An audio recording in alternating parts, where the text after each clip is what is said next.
We have with us Geoffrey Lipman from the International Coalition of Tourism Partners, and we are talking to him today. And let's see what he has to say about the latest developments about on ICTP. Geoffrey?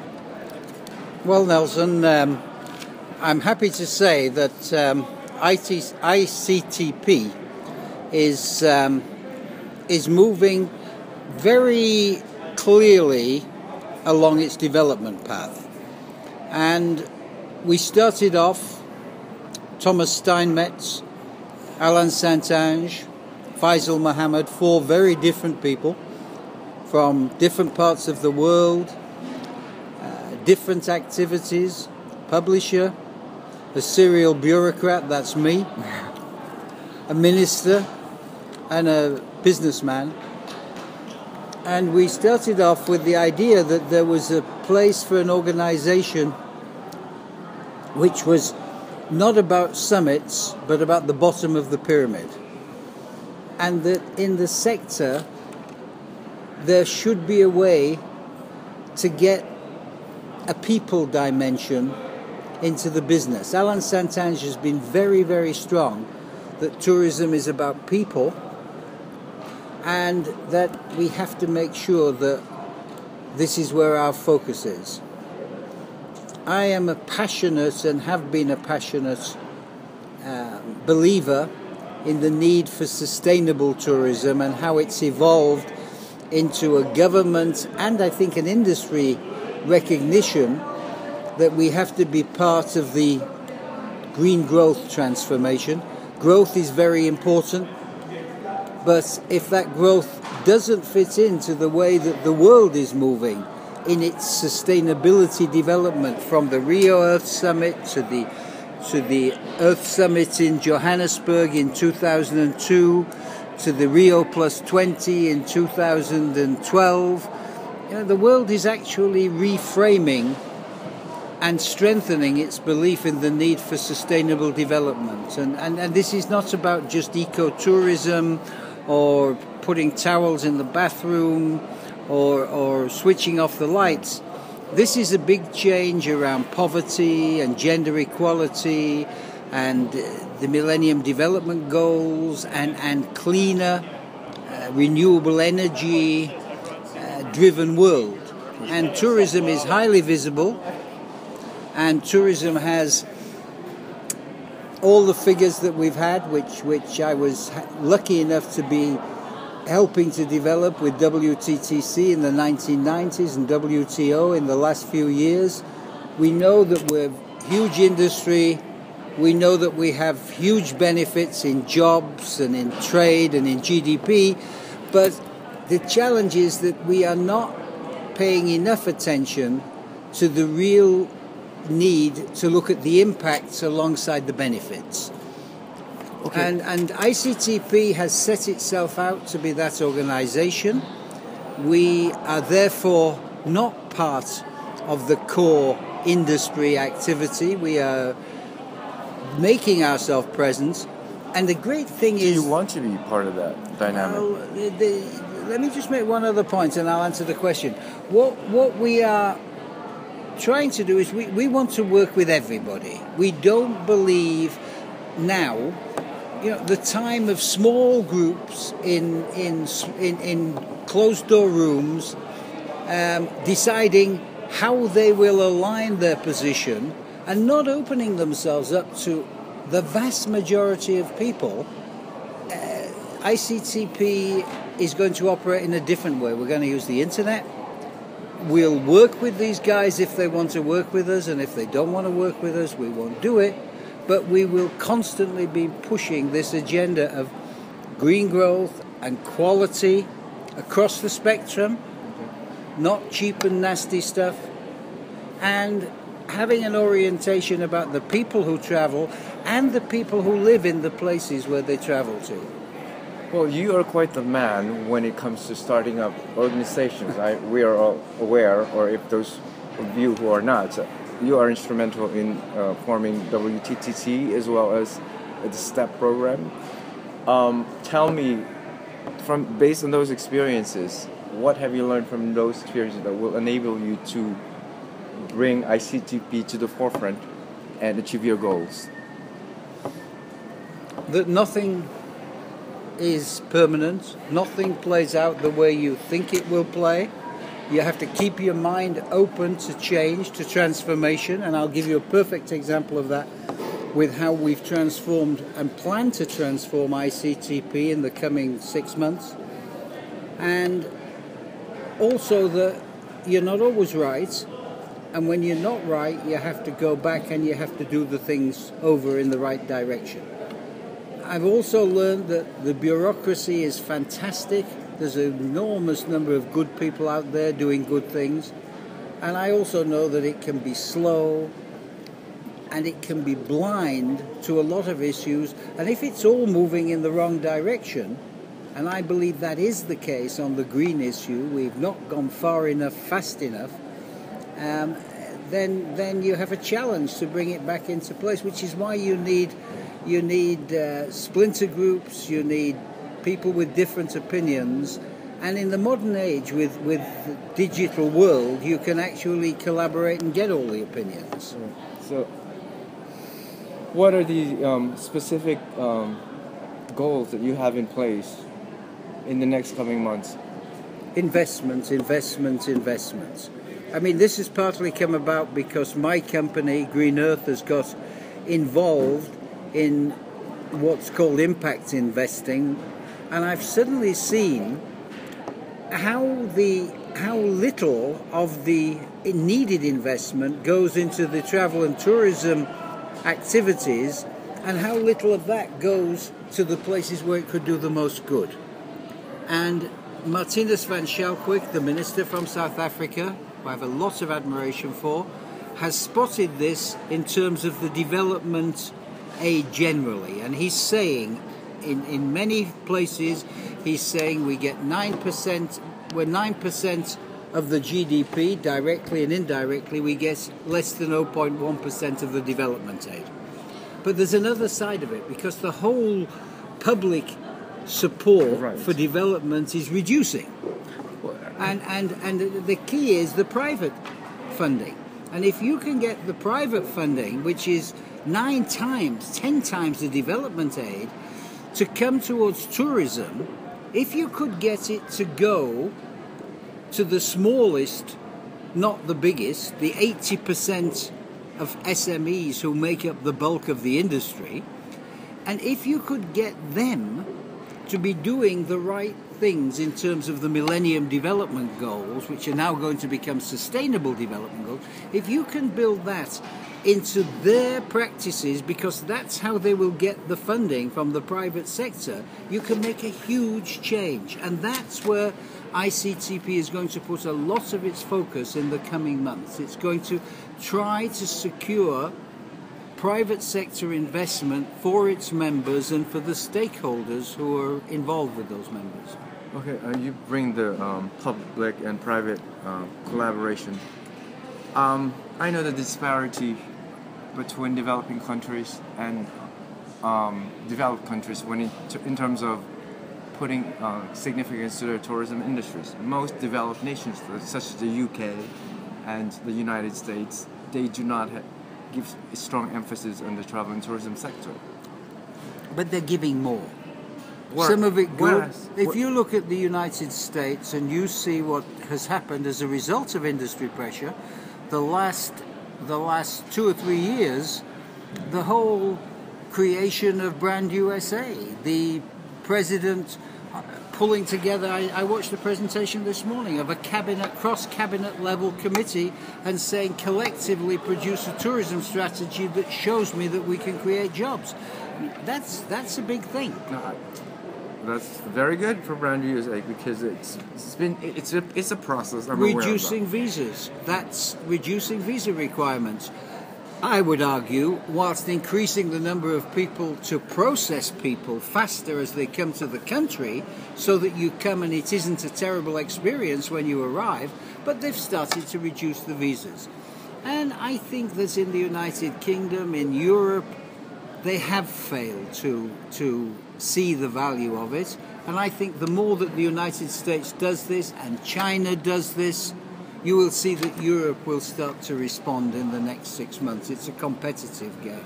Well, Europe's supposed to be trailblazing the path instead of being on the back end of it. But times change. That's what I said before. The shift. The paradigm has shifted. Times change. Europe has got a focus on different issues. It has a huge integration challenge.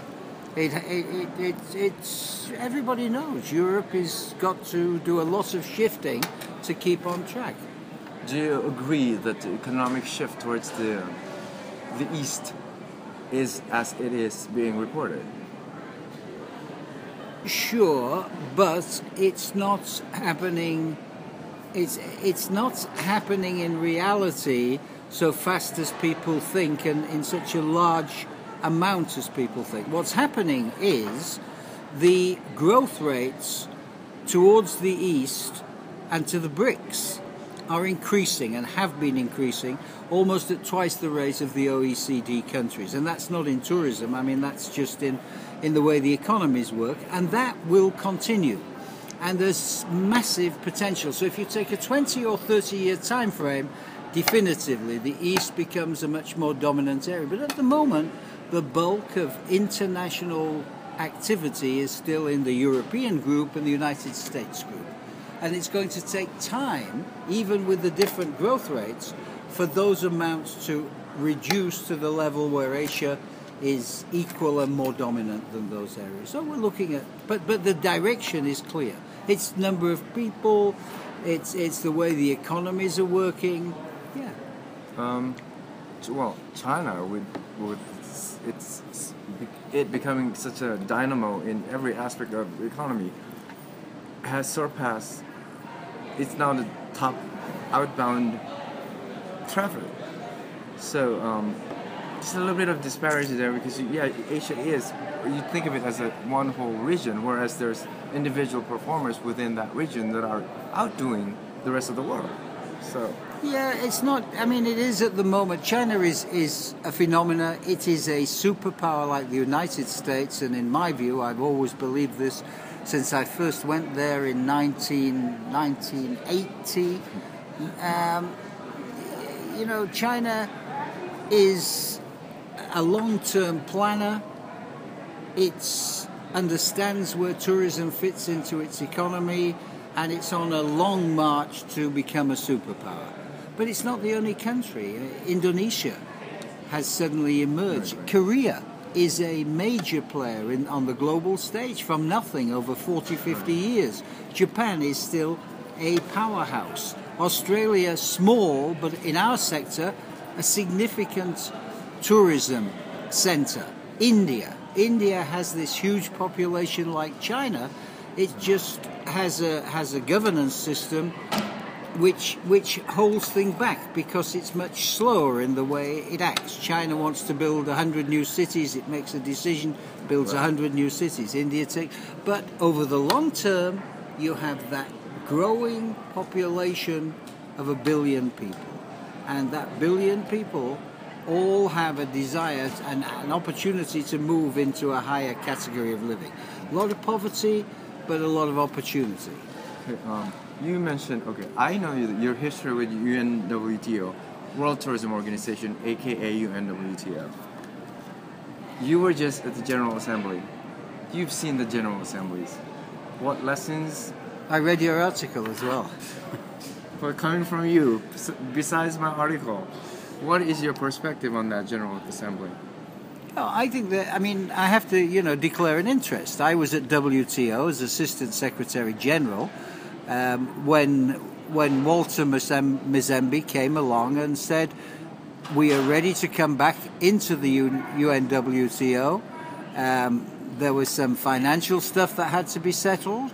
We're ready to do that. And we'd like to get more integrated. And I was the first WTO person to go down there and listen and talk to every level, right up to the president.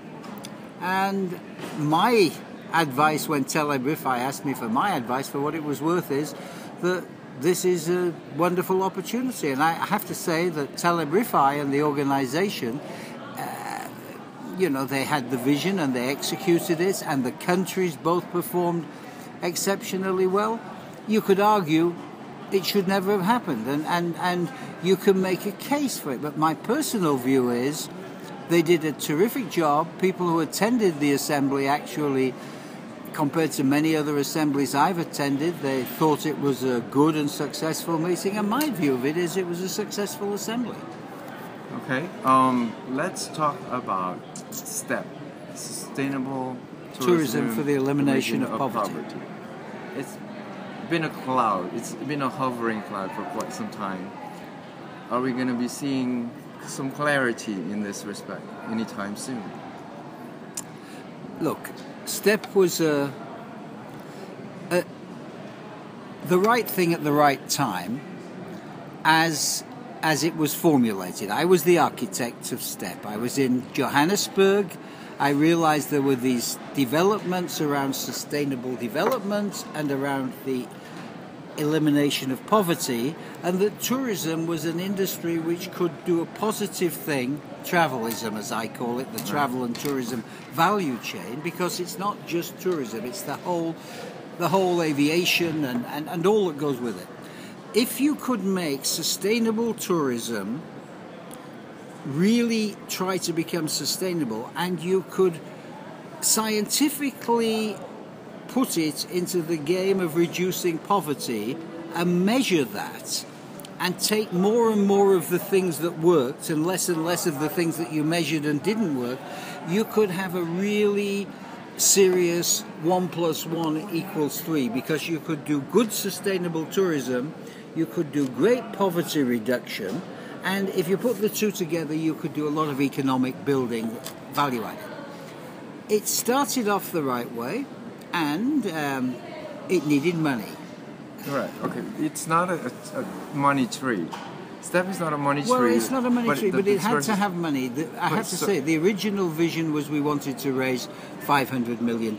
When I was selling that in the 2003, 2004, the plan was to raise $500 million so that we could really go out and do a lot of solid projects.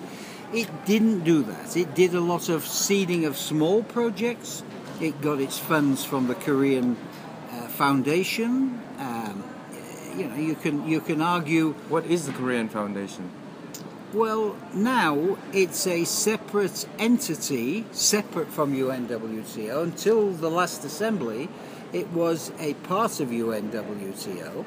At the last assembly, the members voted on a proposal from the Secretary General to spin it off.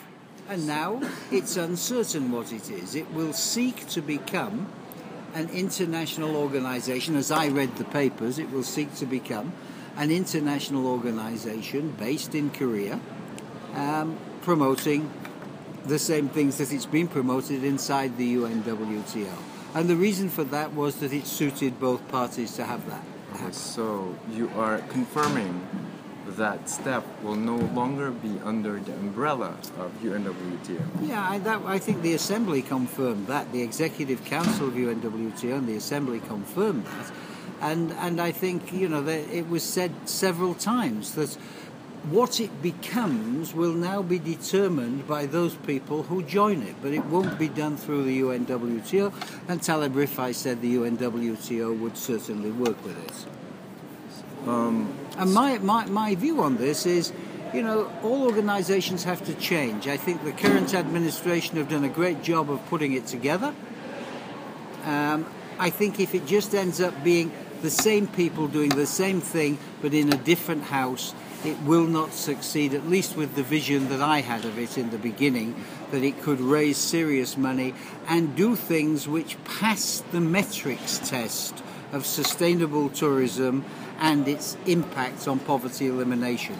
I don't believe, from what I have seen, that those metrics have been put in place, so you really don't know how much it's really done to eliminate poverty. Being, as you say, the architect of this program, are you in any way affiliated with them at the moment? No, I'm not affiliated with them. I spoke to Madame Doe at the Assembly. She was very gracious about... Do you wish to be affiliated with them? My interest at the moment is focused on ICTP. And if ICTP is in a position to work if there is a new organization and if it passes all of the tests of independence and being able to demonstrate that it has the characteristics and the dynamism that will allow it to attract the funding, where it can do the processes, which means a lot of objectivity about it and balance.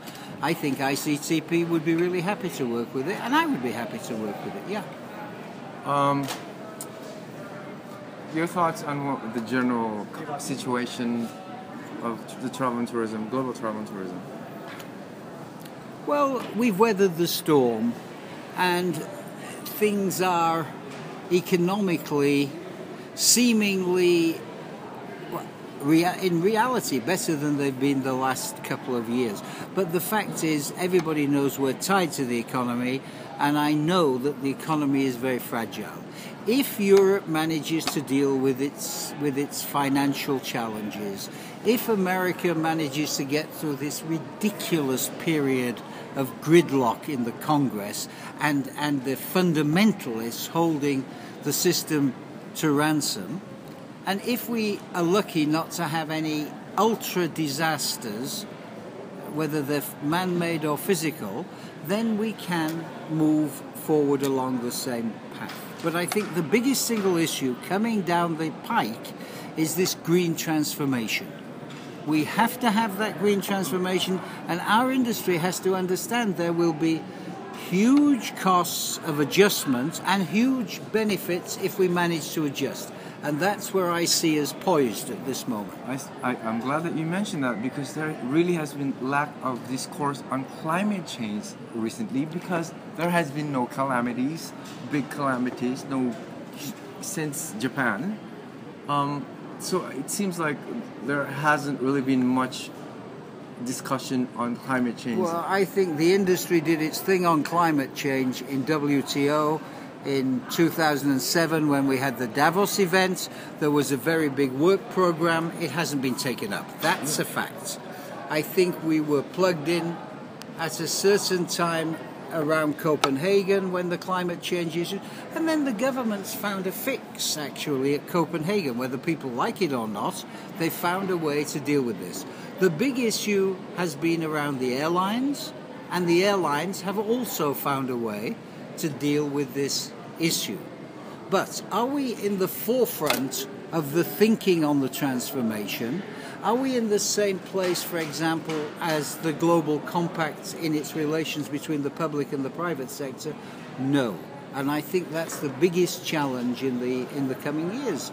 And because everybody knows we are a particularly vulnerable and visible industry, and so much of the tourism activity is taking place around seashores on small islands, which are the most vulnerable. So I think, for me, we've learned that it's for real, and people have started to adapt. But now we have to make a step jump, and that's what ICTP is going to try to help people to do. Well, I hope, and I will help you in any way I can to spread that message. But one final thing: your thoughts on Egypt.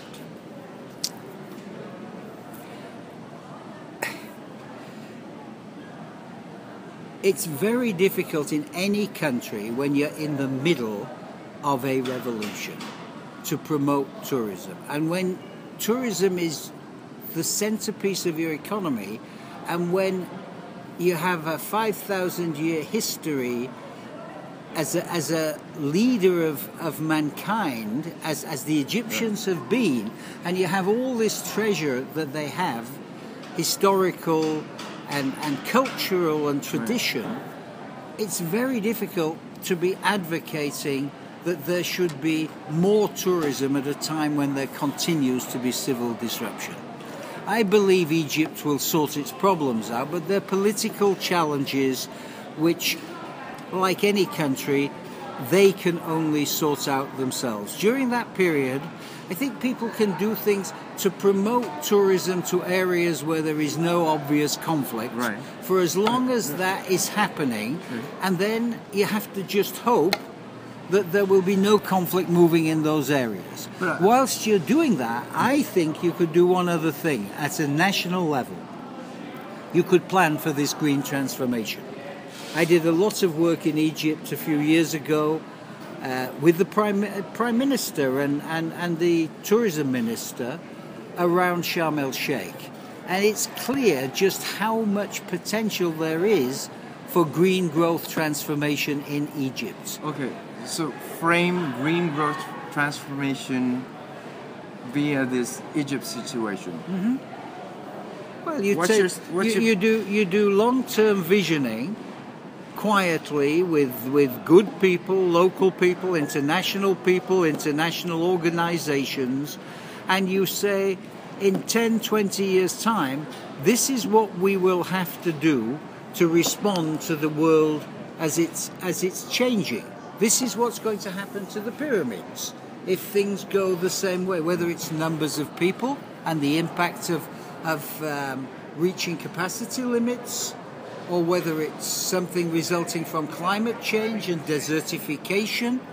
Whatever it is, you get intelligent people quietly now away from the political challenges, and they think and they look at these issues with the best experts in the world, and you plan for the future.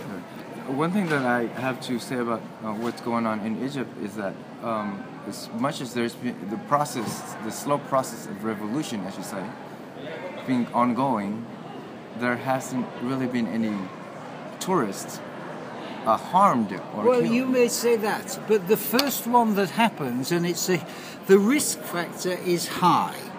And when the risk is high, whether one likes it, if you're inside the tourism industry and you say, and I am, and I want to help my friends, you have to at the same time understand that governments have a responsibility to warn their citizens. Right. Then it's up to individuals to take a choice. I believe that at the moment the balance has been pretty right. People see what's happening on their television screens. It's no good saying you should not be putting out warnings to tourists, because that's an abrogation of responsibility.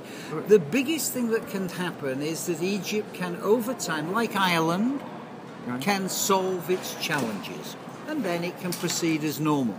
Until it's got to that situation, it's not going to be able to do it.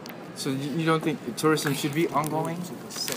No. I do think tourism should be ongoing, but I don't think because people feel that they can do special things by pulling in the heads of international organizations and this sort of thing, and this is where you and I have a difference on this issue. I don't think you can make a magic change in the reality on the ground. I think you can support your friends, you can send messages, but those messages have to be realistic, otherwise you're running a real risk that you're sending people to places they shouldn't be going at a moment in time. Okay, fair enough, Geoffrey. Thank you so much. Enjoy the next